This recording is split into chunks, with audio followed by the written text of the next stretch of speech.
Olá, web espectadores, eu sou Beth Pimentel, aqui na WNTV com o programa Mulheres que Fazem. E hoje nós vamos falar de uma delícia, que é o vinho, com a sommelier internacional Daniela Romano. Daniela, muito prazer, muito bem-vinda. Muito obrigada, Beth, o prazer é meu, obrigada pelo convite. Conta um pouquinho pra gente a tua história, como é que veio, né? Como é que você chegou a esse título, a essa busca de ser sommelier? Comecei, na verdade, por hobby. Eu vinha do direito, sou advogada, e fui fazer um curso de vinhos. A minha família é toda italiana, então sempre eu tive o vinho à mesa. Foi uma coisa assim que era muito normal, muito comum na minha infância, lógico, não bebendo, mas enfim, sempre acompanhando. Na mamadeira, na gente. mamadeira. Assim se constrói uma sommelier. E aí eu fui fazer... Mas assim, de dia mesmo, diário? A família diário, todos os dias tinha tomava um hábito, vinho. Na época aqui dos meus avós, depois com meu pai, em casa, sempre tinha o vinho à mesa. E, uma certa altura, eu resolvi fazer um curso, por hobby mesmo, para um curso de vinho, para conhecer mais, para saber uma coisa, me aprofundar um pouco mais. E aí, esse curso foi que realmente me levou para esse caminho, porque quando eu cheguei lá, eu tive muita dificuldade com a parte sensorial. Dificuldade assim, porque eu sou uma pessoa que tudo na minha vida está ligada aos cheiros e os aromas. Eu sou muito associativa. Isso já existia na sua vida? E o que te levou ao direito, então? Não, o direito porque também por família. Meu pai é procurador-geral do Estado, tem uma carreira brilhante, sempre... E é uma coisa que eu gostei muito sempre. Então, fui fazer o direito, era um curso que me deu uma abertura muito grande. Chegou a trabalhar como advogada? Muito pouco tempo, muito pouco tempo.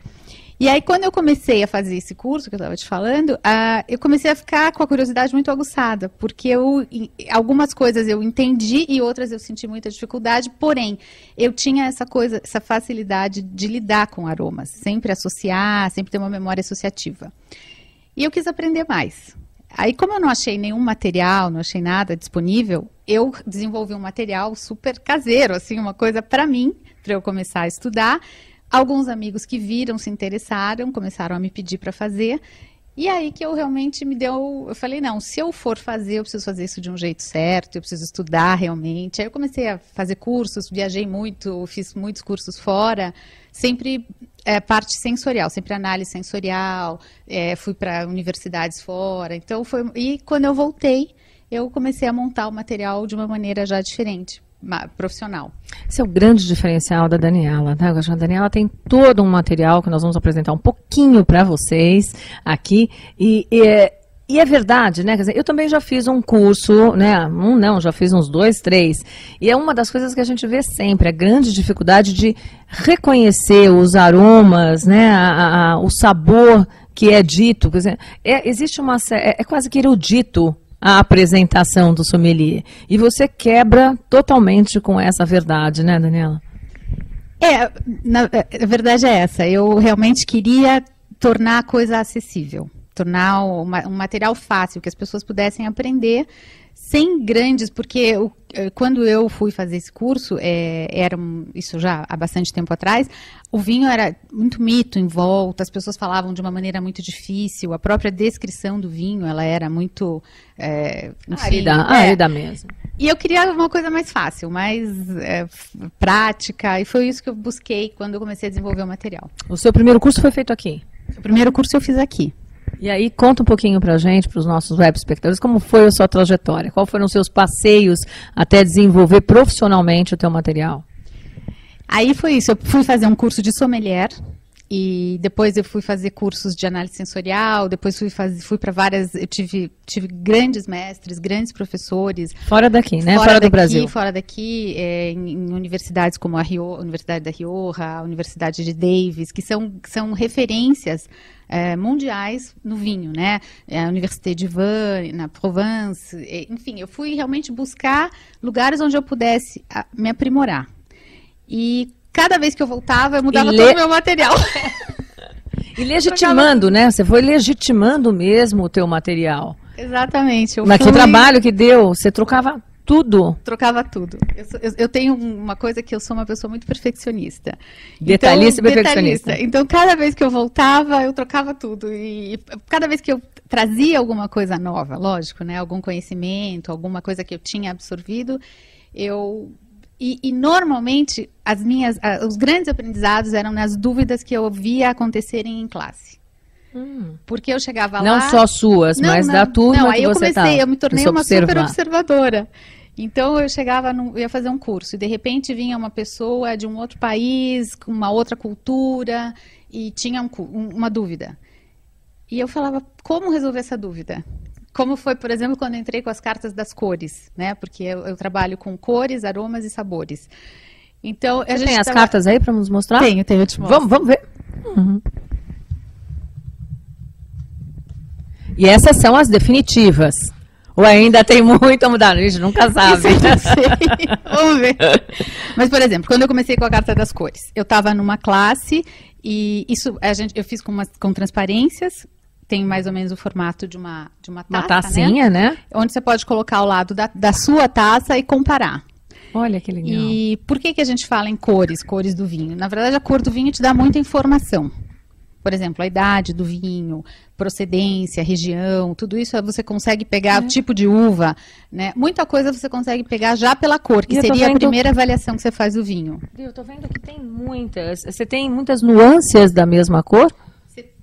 Você tem, por exemplo, vinhos brancos, tintos e rosés, e esses vinhos têm a evolução da cor. Então, a gente procurou traduzir isso nessas cartas, que também foi um trabalho que foram 2 anos de pesquisa, aí com laboratórios, para fazer a parte de cromatografia, tudo isso. Então, estudando para realmente chegar nas cores mais próximas possível do que a gente queria. Gente, eu estou tendo uma aula aqui que eu não fazia ideia que ia acontecer isso, mas eu vou te perguntar, Daniela, o que é essa evolução? Por exemplo, você pegar o termo vinho branco, evolução. Por exemplo, se a gente pegar um vinho branco, a gente começa o vinho branco. Isso, olha, o vinho é cheio de exceções. Então eu vou falar da regra, não das exceções. Regra: um vinho branco jovem, quanto mais jovem, mais translúcido, mais ele vai ter uma cor, um amarelo palha, muito suave, muito quanto light. Mais jovem, mais claro. Exato. Conforme ele vai evoluindo, quando a gente fala evoluindo, a gente está falando em idade. Conforme vai passando a idade, tudo isso, ele vai se tornando mais escuro. E independente de onde ele está, qual é o tonel, onde ele está... Aí a gente tem as exceções. A gente está falando aqui, uma regra bem básica. Okay. Depois as exceções. Se é um vinho de sobremesa, ele já vai ter, desde que ele, mesmo jovem, ele já vai ser um vinho com mais cor, ele já tem uma cor mais dourada, tudo isso. Mas assim, o final da vida dele, o que seria? Ele vai ficar escuro, uma cor oxidada, uma cor meio marrom, é um amarelo, é um tijolo. Uhum. E na verdade, quando você vai ver o vinho rosé, acontece a mesma coisa, ele começa muito claro, vai escurecer, e o tinto ao contrário. Começa muito escuro, que é o que a gente chama o violáceo, que é uma cor bem forte, bem intensa. Conforme vai passando o tempo, ele vai perdendo cor, mas ele também vai ficar numa cor tijolo. Quer dizer, o branco e o tinto, na verdade, eles têm um fim parecido. Um fim parecido. Aqui a gente está fazendo um resumo, né? Existem outros fatores, existem tipo de uva, enfim. Mas, resumidamente, é isso. E cada tonel, estou certo usar o termo, o vinho ele é guardado em tonéis, sempre. Ou existem outras maneiras de... Como é que é esse processo? Vamos lá. Então, como é que você começa? Você colhe a uva. Essa uva você vai fazer o que a gente... vou falar também uma linguagem bem clara, assim, bem tranquila. Você vai fazer um suco de uva, né? Assim, um suco de uva. Ainda é pisado? Olha, alguns lugares estão voltando a fazer a pisa, mas não, hoje em dia não é assim. Existem maquinários. O vinho evoluiu muito. Tem muita tecnologia hoje em volta do vinho, o que nos permite ter bons vinhos e, às vezes, até mesmo um vinho que seja barato, ele tendo uma boa tecnologia, ele será um bom vinho. A gente não tem mais. É difícil hoje você ter vinhos ruins. E a tecnologia vai desde o preparo da terra, ou entra mesmo em todo o processo? Todo o processo. Mas aí o que a gente estava falando? Você transforma, quando fazer vinho, o que é? Suco. Isso, você vai transformar o açúcar da uva em álcool. E, quer dizer, esse é um processo que a gente chama fermentar. Você vai fermentar, vai fazer uma fermentação e depois depois que o seu vinho está pronto, que você transformou o açúcar em álcool e você fez o seu vinho, o enólogo vai resolver se ele quer um vinho para ser tomado rapidamente, ou se ele quer um vinho de guarda, enfim, se ele quer passar por madeira ou não. E aí o que você me perguntou, nem todo vinho passa por barrica. Alguns sim, outros não. Uns vão passar, vão dar o afinamento em inox e outros vão passar em madeira. Em inox? Hoje tem tem cubas de inox, tem cubas de cimento, existem várias, mas que não seria a madeira.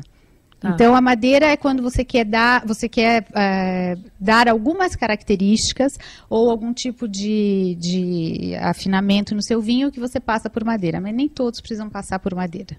E outros metais são utilizados também, como cobre? Inox. Só inox? Inox. Como metal, o que eu conheço é o inox.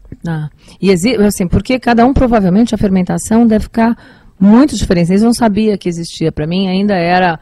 Eu acho que eu só tô... que era só com madeira. Mas não sabia que existia o inox.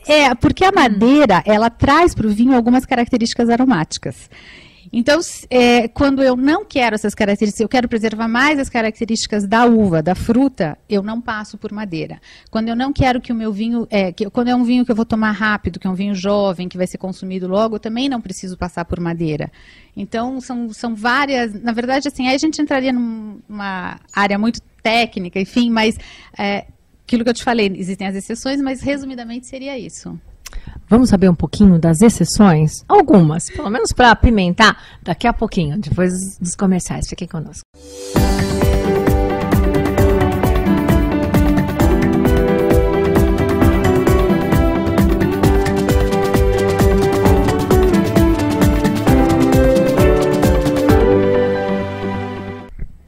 Voltamos e agora vamos falar um pouquinho das exceções? Vamos, Dani? Vamos lá. Posso chamar de Dani? Pode chamar de Dani. Bom. Dani, me fala um pouquinho, quais seriam exceções, né, e das exceções gostosas de se falar, nessa busca que você fez para o seu material, que eu acho que é o... Nós vamos mostrar para vocês, não fiquem curiosos, nós vamos mostrar. Tintim por tintim, mas por enquanto eu queria saber quais são essas exceções. Na verdade, assim, quando essa busca desse material, talvez nem exceções, mas dificuldades, porque você fala em aromas e o aroma, como ele está muito relacionado com a experiência de cada um, e às vezes ele é muito regional. Isso eu vou dar um cortinho aqui na Dani para de novo reforçar uma coisa que a gente já falou em algumas outras entrevistas. A nossa memória olfativa ou a nossa memória, de uma maneira geral, ela está de acordo com a experiência que cada um teve. Então, assim, às vezes uma essência que você viu na infância, numa situação dramática, ela tem um registro muito diferente daquela outra pessoa que esteve em contato com aquela essência numa situação prazerosa. Então, vocês imaginem a gama das exceções, né? Exatamente. E, além disso, você tem as regionalidades. Você fala em maracujá no Brasil, que é uma fruta tropical. Porém, se você fala isso na Europa, nem todas as pessoas conhecem. Então, como traduzir e como fazer? E aí, isso foi uma coisa que realmente eu pensei muito e eu cheguei à conclusão que eu deveria fazer uma caixa adaptada para o nosso, né, para a nossa memória olfativa, para a nossa realidade, que é o Brasil. Então, a gente tem frutas como o maracujá, a goiaba, que são frutas que fazem parte da nossa história. E, às vezes, você lê numa descrição de vinho que ele está falando de uma coisa da região dele. Porém, aí entra a parte científica, a parte das pesquisas, onde você vai ver as moléculas olfativas, então também não vou me aprofundar nisso, mas enfim, é onde eu comecei a pesquisar para você chegar para trazer paridades. Então, quando você fala de uma essência X, qual é a molécula olfativa, qual é a molécula que tem ali, para que você procure alguma coisa similar dentro do nosso contexto. Toda essa pesquisa que você desenvolveu, você é acompanhada de outros profissionais? Ou é sua, ir lá, naquela peregrinação? Bom, essa é uma grande vantagem que o direito me deu. É um curso que te ensina a pesquisar e te ensina a ir procurar as respostas ocultas, exatamente. Então, muita coisa eu fiz, porém, sempre com ajuda e respaldo de profissionais, por exemplo, engenheiros químicos, os próprios sommeliers, enólogos, quer dizer, pessoas que tinham ligação com o vinho. Porque o que eu queria era uma caixa de aromas do vinho.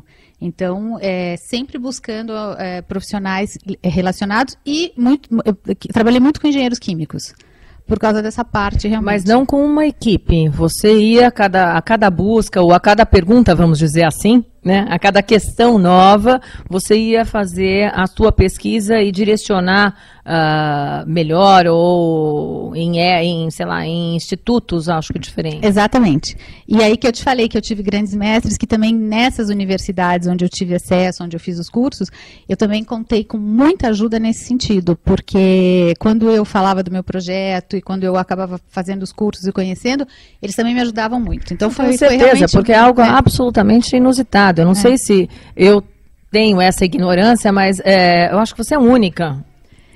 No Brasil, eu acho que fui eu que comecei. Eu realmente não conheço alguém que tenha desenvolvido assim como eu. Às vezes, alguma pessoa traz de fora, alguma coisa, mas montar tudo assim, não. Eu acho que realmente eu comecei. E no seu produto, quer dizer, na sua caixa, você tem de todas, o que você diria hoje, de todas as concentrações de essências? A caixa hoje tem 54 aromas, trabalha com várias famílias olfativas diferentes, né? Porque aí existe essa pesquisa, quem começou essa pesquisa foi uma americana, Anne Noble. Outra mulher, poderosa. E ela fez o que a gente chama de roda dos aromas, onde ela conseguiu reunir quais são os principais aromas que aparecem em determinadas uvas, em determinadas cascas. Mundial? Isso é mundial, okay. Isso é mundial. Por isso que eu te falei, apesar de ser regional, você pode fazer uma degustação aqui ou na China. Se você tiver o vocabulário, se você tiver a memória olfativa, mesmo que eu diga que eu estou sentindo goiaba e que você não conheça goiaba, que tem uma fruta similar, mas quer dizer, você consegue descrever o vinho. E é isso que isso é o mais importante, é você conseguir descrever, falar o que você está sentindo. E então existe um grupo, um número X, que mundialmente pode ser reconhecido de aroma? Independente dessa regionalidade? O vinho tem muitas moléculas olfativas, quer dizer, você pode, 54 foi um número que eu cheguei, mas você pode ir além. Não, mas o 54, estou entendendo que ele está regionalizado aqui no padrão brasileiro. O 54 a gente pegou várias famílias, todas as famílias olfativas que estão descritas hoje na ciência. Que são quantas? Você tem essa informação? Eu já te passo aqui todas elas, a gente vai falar de uma por uma que é legal, isso é legal. Então, e aí o que acontece? Com essas famílias olfativas, você pode, entre aspas, brincar com os aromas. Tem alguns aromas que a gente adaptou, outros que a gente foi buscar fora, então com fornecedores de fora para trazer o aroma que às vezes, por exemplo, que tem uma história super engraçada que é o alcaçuz. Eu fiquei com esse aroma... Conta pra gente! Eu cismei que eu queria colocar alcaçuz, porque era uma coisa assim, que nos vinhos europeus tem muito. Cada vez que eu ia fazer os cursos, aparecia alguma coisa com alcaçuz e chegava no Brasil, quase ninguém conhecia. Não é uma memória, assim, um aroma comum pra gente. E aí eu cismei com o alcaçuz. Eu fiquei 2 anos até conseguir trazer o alcaçuz que eu queria. Ela é perfeccionista mesmo, gente. Porque eu recebia assim, alcaçuz de várias partes do mundo, eu recebia e uns não tinham nada a ver com o que eu queria, outros não eram aromas puros, não era essência. Depois de 2 anos, quando eu recebi, eu fiquei que nem criança, né?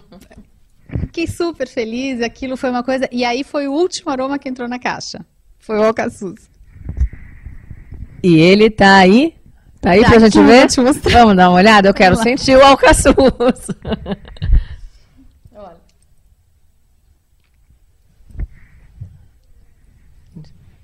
Eu conheço o alcaçuz, tá? É uma delícia. Nossa, essa é a essência pura. É essência pura, eu trabalho sempre com essência pura. Essência pura, as diluídas sempre tem, normalmente álcool, não é? Existem várias diluições, depende do veículo que é. Porque aí eu acabei entendendo outras coisas também, né? Porque alguns aromas, a base é álcool, ou a outra... Olha, ela é sommelier, mas o que tá, assim, apaixonante é todo esse lado de pesquisa, porque eu tenho certeza que vocês nunca vão encontrar um sommelier falando sobre vinho, ou uma sommelier falando vinho com essa riqueza de detalhes. E aí, quer dizer, a diluição, ela pode acontecer. Você sempre tem que saber qual é o veículo que está o aroma, né, a essência. Tradução para os leigos, veículo. Enfim, se ele é oleoso, se ele é aquoso, se ele está numa base de álcool. Mas o que acontece? Essa é uma caixa que é um material para ser usado por muitos anos. Então, se você dilui, a partir de um certo período, você tem muito mais forte o diluente do que a essência. Você perde qualidade. Então, a gente preferiu trabalhar com ele puro e não diluir e melhorar a qualidade, trabalhar com uma qualidade maior e maior prazo. A validade, então, de uma caixa como essa seria de quanto tempo? Em média, 5 anos. 5 anos. E a gente trabalha sempre com refil, quer dizer, para que você tenha realmente ela para sempre. Gente, ela é linda. A gente vai mostrar com detalhes, mas vamos ver agora as famílias. Vamos falar das famílias? Então, vamos lá. Então, o que a gente fez? A gente trabalhou com as famílias com cores. Porque aí, cada família tem uma cor. Aromas e cores. Entenda. Então, a gente trabalha com as frutas, com os vegetais, e cada um vai ter, que são as, depois a gente vai mostrar, né? Mas que são as cores das tampas dos vidros. E que isso também foi uma coisa que eu vi em aula acontecer, e por isso que eu fui atrás das cores. Porque existia um material com todas as tampas iguais, com todas as tampas da mesma cor, E nós, mulheres, também somos muito visuais, né? Somos. Eu não sei, eu sou partidária de que todo o processo de educação, na verdade, no fundo, como nós temos o nosso início visual, né, de relação com o outro, com o externo, assim, a fixação da memória, a fixação do aprendizado, ele é sempre mais efetivo. Mas é claro, não dá para negar que nós, mulheres, somos bastante visuais também. Nós somos, né? Para tudo, a gente é muito. Os homens também, só que para mais algumas coisas, eles são mais visuais do que outras. É verdade. Eu acho que eles se fixam em coisas mais, né? Posso mostrar a tabela? Pode. Tá aqui. Gente, isso tudo é muito feminino. É muito feminino. Olha isso, que lindo. Então, são quantas famílias de cores? Vamos começar aqui por você tem, então, a família que são as frutas, depois você tem os vegetais. Dani, vou fazer um pedido para você. Claro. Deixa eu segurar o seu microfone. Dá para você levantar um pouquinho? Depois a gente mostra sobre detalhes, mas eu gostaria que você levantasse um pouquinho, só para os nossos espectadores terem uma ideia. Põe um pouquinho no seu colo, só um pouquinho, assim, olha, levantar um pouquinho. Assim, você acha que tá bom? Tá ótimo. Pode levantar um pouquinho, por favor.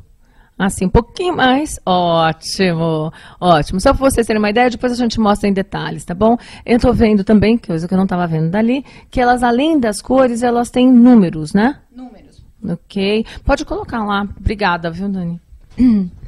Então tá, tem as roxinhas. Os números, porque cada aroma tem um número que corresponde, porque qual é o objetivo? Como é para você treinar a memória olfativa, se eu colocasse o nome do aroma, então a pessoa vai olhar e já vai saber qual é o aroma. E aí ela não consegue... Aí ela decora. Exato, ela não consegue fazer o exercício. Porque o importante é fazer o exercício. Aliás, é uma coisa que eu sempre digo para quem tem filhos pequenos. Meu caso? O teu caso. Que faça isso em casa sempre, sabe? Treinar a memória olfativa, conversar. Olha, maçã, sente o aroma da maçã, tá sentindo? Guarda na sua cabecinha e tal. Porque isso é uma coisa riquíssima. E se você conseguir desde pequeno... E tem já estudos, assim, já extremamente fundamentados, né?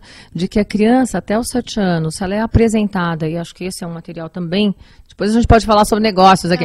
Mas para apresentar para crianças pequenas, até 7 anos, os produtos puros, os alimentos, evita todo o processo aí de engordar e de obesidade no futuro. Isso é uma coisa muito interessante. A gente já vai falar agora de novo das famílias, das cores e dos aromas, mas aguarde aí, mais um pouquinho, tá bom? A gente já volta.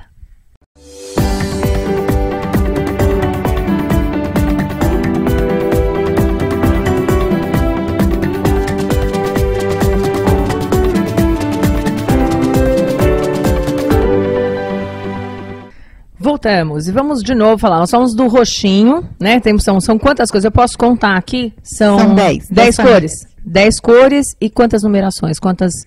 54. 54 aromas no total, são 10 famílias, mas não tem o número fixo, por exemplo, não é que cada família tem, por exemplo, 10 de cada. Ok. Algumas eu ia falar, comentar maiores. Que tem essa família maior é qual? A família do roxinho? São as frutas, que na verdade elas estão presentes em quase em todos os vinhos, né? As frutas vermelhas, frutas brancas, são vários tipos de frutas cítricas. Como é que vêm os aromas nos vinhos? Essa é uma pergunta ótima. Porque, na verdade, é o que surge muita dúvida. Ele vem em 3 momentos. A gente tem os aromas que vêm da fruta mesmo, da uva. Que até eu brinco muito com a história da banana. Vamos esquecer das uvas, vamos falar de bananas. Quando você imagina banana, você tem banana maçã, banana nanica, banana da terra. Todas elas são bananas, mas cada uma tem um aroma, uma característica diferente. As uvas é a mesma coisa. Quando você vai fazer vinho, você tem... Aliás, nós também somos assim, né? Nós também. E as uvas é a mesma coisa. Então, existem alguns aromas que são próprios, são característicos daquela uva. Você pegar uma Cabernet Sauvignon, você pegar uma Chardonnay, enfim, são aromas daquela uva. Tá lá. Depois, quando você vai fazer o vinho, que é aquilo que a gente brincou, que faz o suco, transforma o açúcar em álcool, você entra num processo químico. E esse processo químico gera novos aromas, que são os aromas secundários. Então, a gente tem os da uva que a gente chama de primários. Quando você gera esse processo químico para fazer o vinho, realmente, você tem os aromas secundários. E depois, no afinamento, que é quando o teu vinho está pronto, que é aquilo que a gente falou, vai resolver o que vai fazer, se vai para inox, vai para madeira, vai para garrafa, enfim, você teria o que se chamam os terciários. Porém, vamos lá, terciário só aparece nos vinhos que a gente são vinhos que vão envelhecer, que são os vinhos de guarda. Então, nem todo vinho vai ter aroma terciário. E aí vamos dar alguns exemplos. Por exemplo, aromas primários, muitas frutas, aromas vegetais, por exemplo, aroma de herbáceo, de grama, tudo isso é aroma primário. Quando você entra num secundário, você pode ter uma manteiga, uma banana, alguma coisa da fermentação. E os terciários é que são os aromas realmente bem complexos, que aí você já tem um pouco de envelhecimento, redução, então você vai ter um aroma de fruta seca, Mas você introduz as essências na guarda ou nesse processo químico? Como é que... Nada, isso também é uma coisa que gera bastante dúvida, mas na verdade não, todos esses aromas estão lá, eles vão acontecendo naturalmente. Quando você fala em aromas primários, que são os da fruta, são aquilo que a gente já falou da banana e tal, é a própria uva que tem aqueles aromas. Mas quando você fala a própria uva, né, você está falando também da questão da terra, não tem? Isso eu aprendi, que assim, até a terra, eu aprendi errado, não sei, né, mas que a terra, a pior terra produz a melhor uva. A uva gosta de solo pobre. E ela gosta de solo pobre. Do aroma? Ela tem uma interferência restrita, por exemplo. O aroma em si, ele é da uva, da própria uva. Mas podem surgir alguns aromas do que a gente fala do climat. O que é climat? Que é um conceito super, super novo. Eu não estou falando em terroir, estou falando em climat.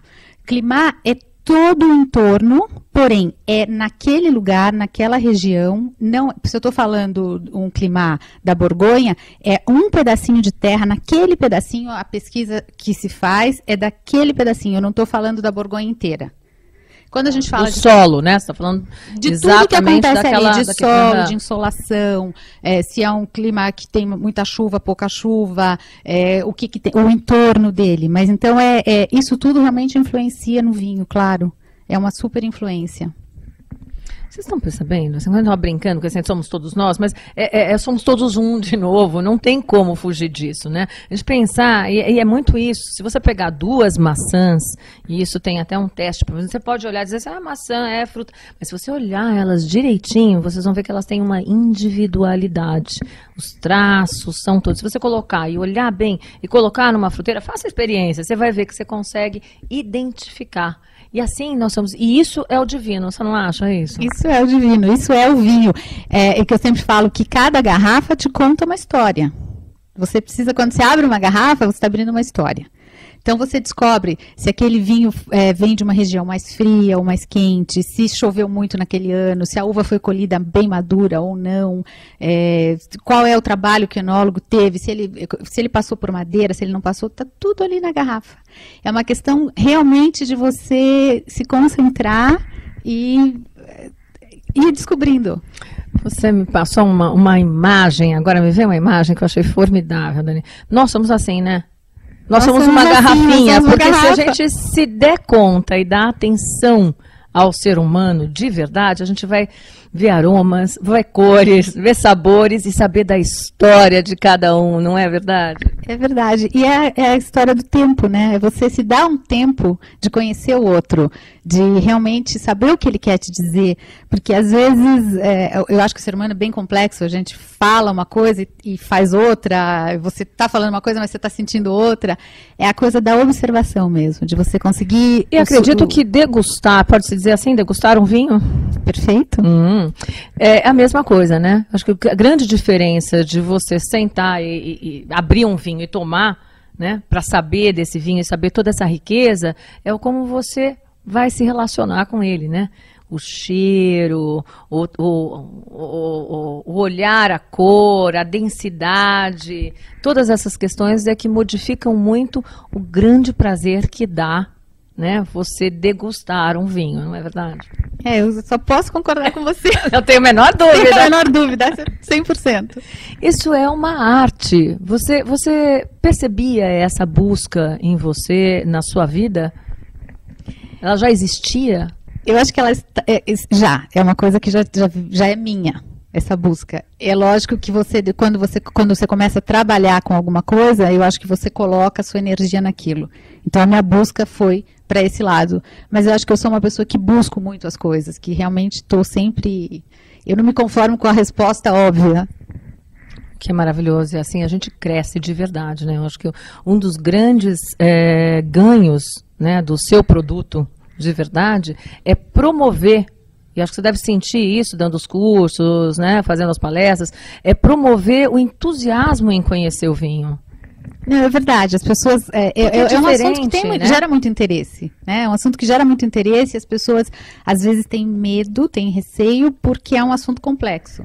Então, quando você deixa esse assunto mais light, mais... Eu queria falar, vamos falar a verdade, quer dizer, por que é? Porque todo mundo acha assim, é uma grande frescura, não vou entender nada, mas quando você consegue perceber, né, que você entende sim, né, que você pode se apropriar desse conhecimento, passa a ser fascinante.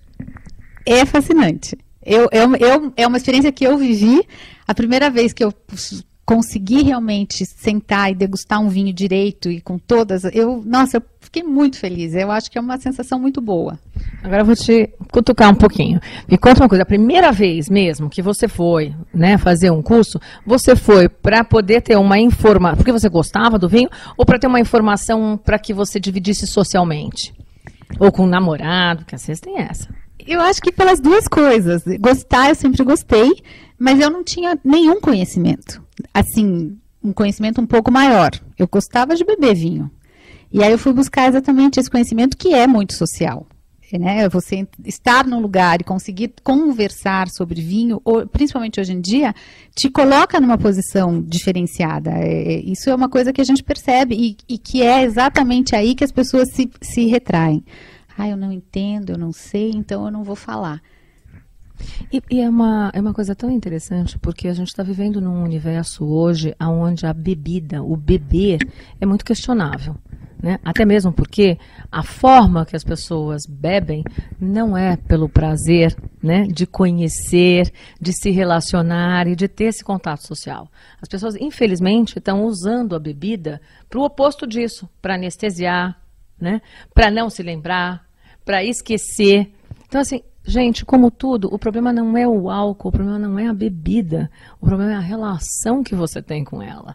E é muito fundamental que você comece a observar na sua experiência diária, que se você estiver muito feliz, isso é neuroquímico, se você estiver muito feliz, a bebida não vai subir. Não vai subir, pelo menos rapidamente. Mas se você estiver triste, se você não estiver bem com você mesmo, o que vai acontecer é que você fica embriagado rapidinho. Você já percebeu isso? Não, mas muito interessante. Isso é um fato. Né? É um fato. E é um fato até, por exemplo, para outras histórias, como fazer cirurgias. Né? Mulheres que adoram fazer aquelas cirurgias, né, para uma plástica melhor, muitas vezes tem acidentes na área do operatório mesmo, porque não é algo em que ela vai estar efetivamente fazendo para se sentir melhor. Ela vai estar fazendo porque ela está com um problema de se sentir bem consigo mesma. E aí, assim, toda esta química no cérebro se altera. É mais ou menos como você estava falando, exatamente das químicas que dão dos terciários e dos secundários. né? É, exatamente, mas muito interessante isso que você colocou. E se a gente for lembrar das histórias, é bem por aí, né? Não precisa ir muito longe, assim, não precisa nem testar, né? Você não precisa estar alegre ou triste de beber e fazer o teste. Você pode usar a memória, porque é um fato, tá? É um fato que a bebida tem, né?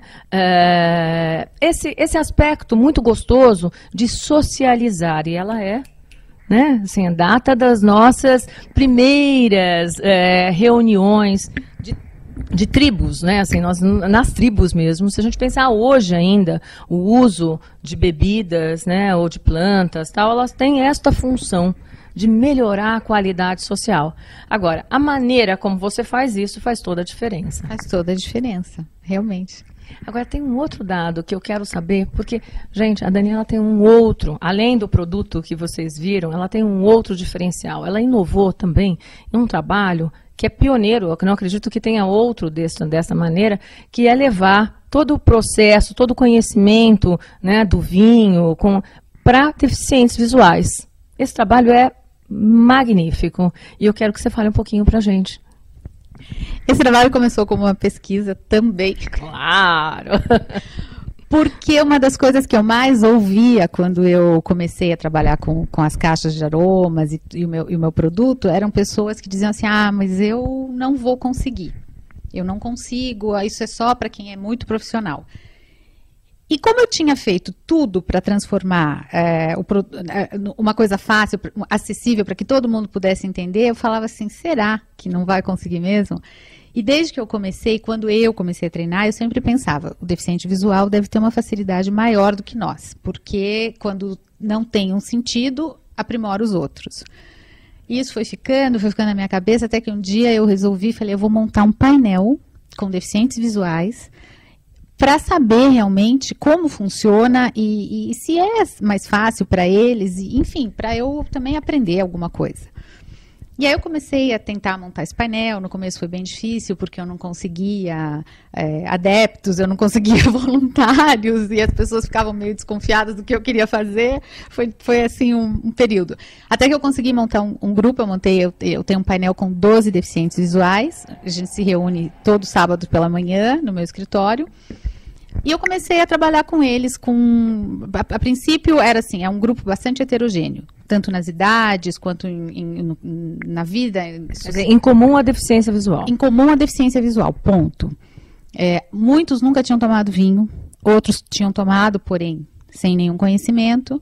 Então a gente partiu de um zero, começamos realmente a falar sobre vinho, sobre uvas, vinificação, tudo isso, e sempre focada na parte sensorial, sempre com treino de aromas. E no meio desse caminho, eu aprendi muito com eles, eu fui aprendendo e a gente foi trocando experiências, o que foi muito rico, é muito rico até hoje. Eu comecei a perceber que eu trabalhava com o meu material. E aí eu comecei a perceber que esse material estava totalmente inadequado. A gente tinha coisas que aconteciam assim, às vezes eu, super entusiasmada, levava assim 4, 5 vinhos. Deixava a mesa arrumada para eles e dali a pouco eu estava avaliando o vinho 1 e eles estavam todos avaliando o vinho 2. Ou metade da turma avaliando o vinho 2, metade avaliando o vinho 3, entendeu? Porque eles se atrapalhavam com as taças, apesar da gente seguir sempre uma sequência, mas... E aí aquilo começou a me incomodar, eu falei, não, eu tenho que... Às vezes queriam tomar água, tomavam o vinho, tomavam um golão de vinho, e aquilo tudo foi ficando, eu falei, tem que ter um jeito mais fácil.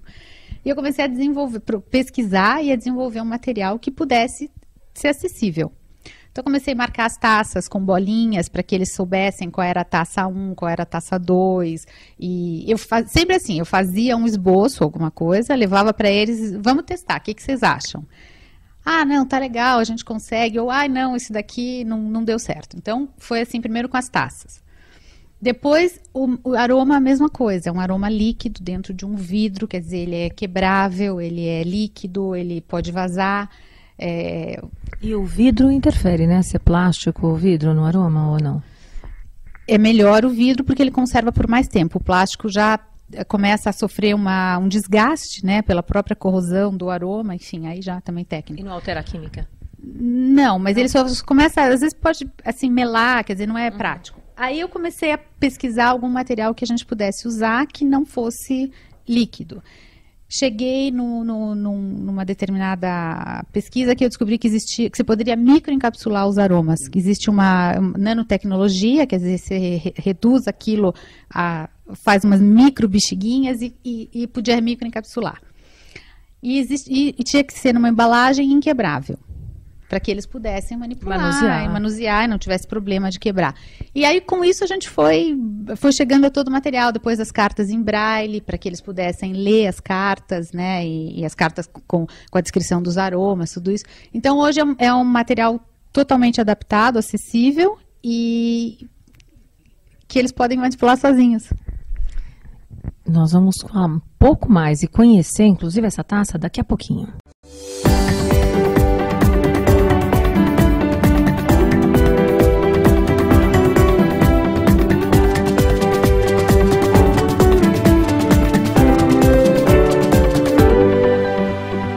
Vamos dar uma olhada neste copo que a Daniela estava falando? Vê se vocês conseguem ver daí, olha. É EV, não é? Isso? É EVA. EVA. Ela fez umas bolinhas de EVA para que tenha uma sensação tátil nas taças, olha. Né? E aí você tem numericamente, né? Então você vai colocar, quer dizer, toda a mala, tá certo? Você chama de mala. Toda a mala, ela é apropriada e escrita em braille. E daí ela tem tudo em braille para que eles possam ler. E as cápsulas. Quer dizer, toda a divisão das famílias, os aromas são em cápsulas. Pequenas cápsulas. Na verdade, são uns potinhos de PP, que é um material inquebrável. E lá dentro é que está tudo microencapsulado, o aroma. Então, aí, conforme você abre, ele vai liberando e é 100% seguro. Que maravilha. Bacana, e quanto né? tempo de... E quantas coisas isso não deve estar derivando aí, né? E provavelmente vai crescer muito, porque, assim, você já testou com outras formas, você tem esse grupo e você agora ministra para grupos maiores de deficientes visuais? Não, aí é que tá. Eu comecei com eles, fiz toda a pesquisa, tudo com eles, e realmente a minha intenção é poder passar esse material para outras pessoas, mas isso eu ainda não fiz. Olha aí, ó, convite àqueles interessados. E como é que você, assim, quer ampliar? Porque existem institutos, né, em que poderiam aproveitar. Você já chegou a apresentar? Na verdade, não. Esse é um trabalho que eu comecei sozinha. Eu não tive... Como todos, na verdade. Vocês já viram que ela fala, mas ela começou os outros também sozinha. Eu não tive nenhum apoio, né, assim, financeiro, nada disso. Então, realmente, para eu dar continuidade a esse trabalho, agora eu preciso de um apoio, porque é uma coisa que... o que eu gostaria é de desenvolver esse material para mais pessoas. Porque aqui você viu que é uma coisa muito simples, não é nada. Agora, o resto do material realmente tem um custo muito elevado. Então, para poder desenvolver isso em termos de abrir muito o mercado e tudo isso, aí eu já realmente precisaria ir atrás de mais apoio. Curiosidade, como é que fica o item coloração? Como é que você trabalha as cores? Isso foi uma coisa super engraçada que aconteceu, porque é um fator muito importante, o visual. E aí, quando eu comecei a falar de cores com eles, eu mesma... Todo mundo travou ali. Não, eu travei mais do que eles, porque eu falei, como eu vou abordar o assunto? E aí um dia eu falei, gente, olha, é uma coisa que existe, né? Vocês talvez não consigam dimensionar, não consigam saber, mas então agora vocês vão ter que confiar em mim. Existe, é isso, e quando é assim, porque é assim, e quando não é... E foi bom, porque quebrou um tabu que eu tinha um pouco de receio de tocar no assunto, mas aí eles foram super naturais, alguns já enxergaram, então eles conseguem dimensionar a cor, outros que nunca viram, eles têm uma experiência própria de cor, que eu não me peço para te explicar, mas enfim, isso existe. E é muito engraçado porque hoje em dia, quando a gente começa a degustação, pelo aroma eu já começo, branco, tinto ou rosé, eu já brinco com eles, e eles sabem, eles conseguem identificar, é uma coisa engraçada. É incrível. Não, é fantástico e é real. Sabe uma palavrinha, Dani, que acho que é uma dos vírus, né, da humanidade, pior deles, chama-se preconceito. Né? E isso é muito, muito, muito, muito corrosivo.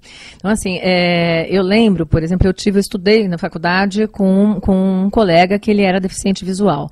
Eu acho que um dos primeiros aprendizados que eu tive, assim, e alguns preconceitos pré-conceitos que a gente tem, é exatamente por não experienciar e não vivenciar. Não que você seja rígido ou que você segregue, mas que de verdade você não experienciou na sua vida.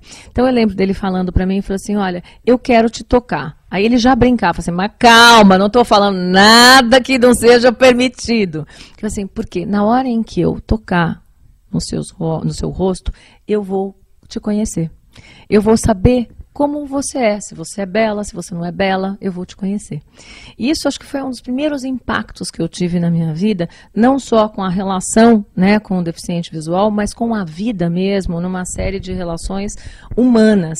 Porque na medida em que a gente se despe, né, dos nossos próprios preconceitos, milhares de portas abrem, né? E todas as deficiências, na verdade, quando elas são abordadas com simplicidade, elas são eficiências e não deficiências, né?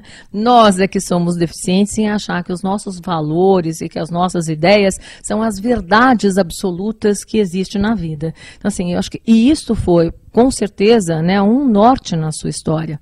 Porque foi através dessas quebras, né, de pré-conceitos que você desenvolveu um produto inusitado e tem um trabalho inusitado aí, claro, iniciando, porque você já enfrentou, né, já enfrentou uma grande etapa e agora está aí, ó, patrocinadores, empreendedores, vamos lá, porque é um trabalho magnífico, né, e muito gratificante. É gratificante. Eu posso dizer que é a palavra que mais define esse trabalho, é muito gratificante. São mais rápidos, não são? O que você acha disso? São. Na absorção, né, do aprendizado? São, eles têm uma facilidade incrível.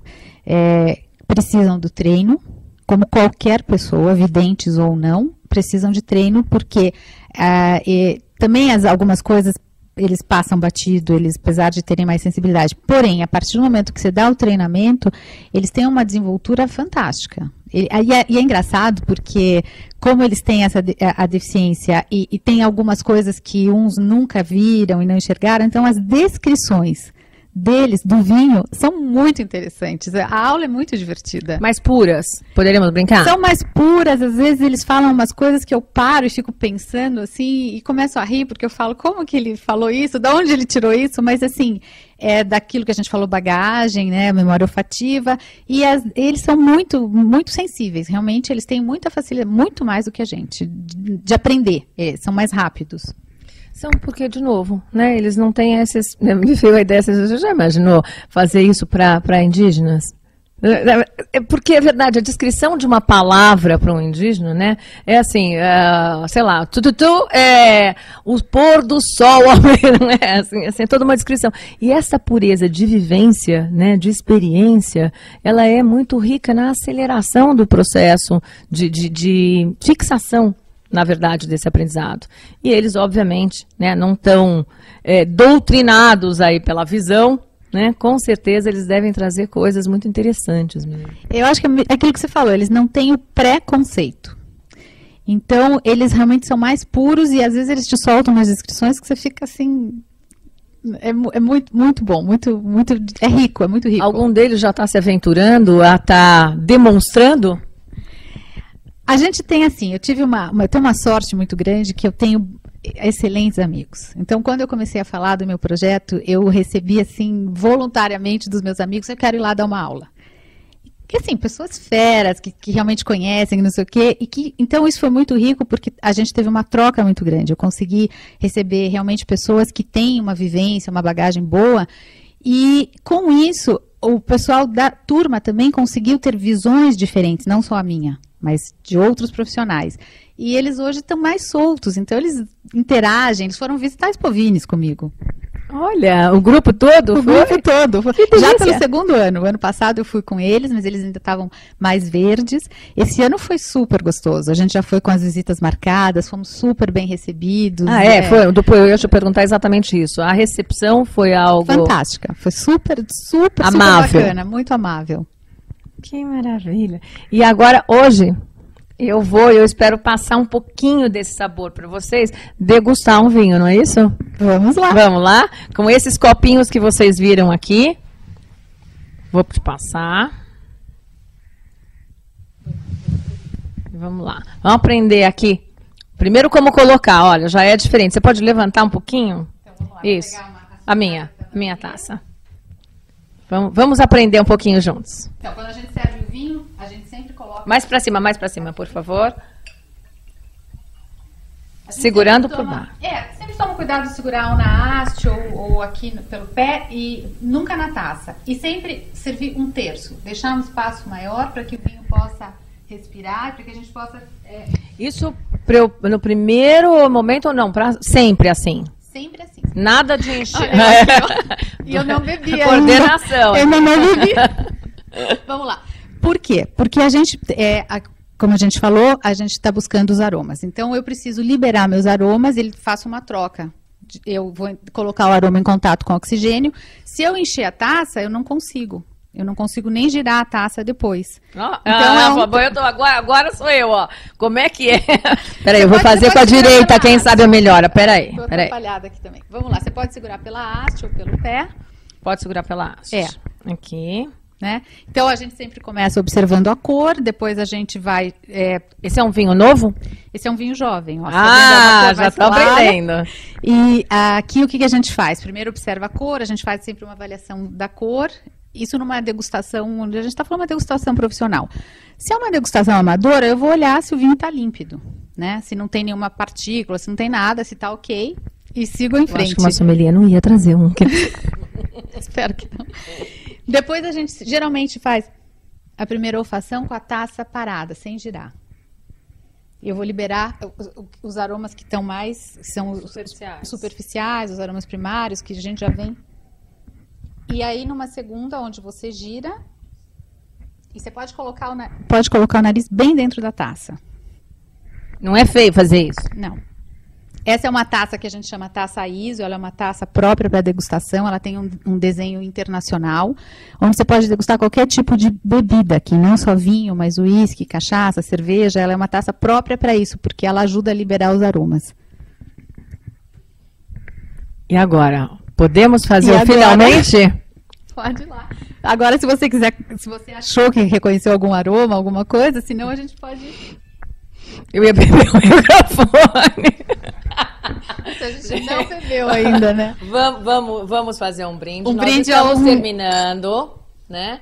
Um brinde a nós mulheres, a você, sommelier, com seu trabalho fantástico, né? A WNTV, a Mulheres que Fazem e a todos vocês, web espectadores. Obrigada pela audiência de vocês e eu vou querer que a Daniela, depois do primeiro gostinho, uma delícia. Conte então um pouquinho mais, se você quiser tá dando, como é que as pessoas podem estar te encontrando e as suas considerações finais. Para me encontrar, pode entrar no site, que lá tem o contato, que é o aromasdovinho.com.br. E eu queria agradecer muito o convite, foi muito gostoso, foi um prazer estar aqui com você. Obrigada. Eu que agradeço e te parabenizo pelo seu trabalho. Muito obrigada por ter vindo. Obrigada. A vocês, até a semana que vem.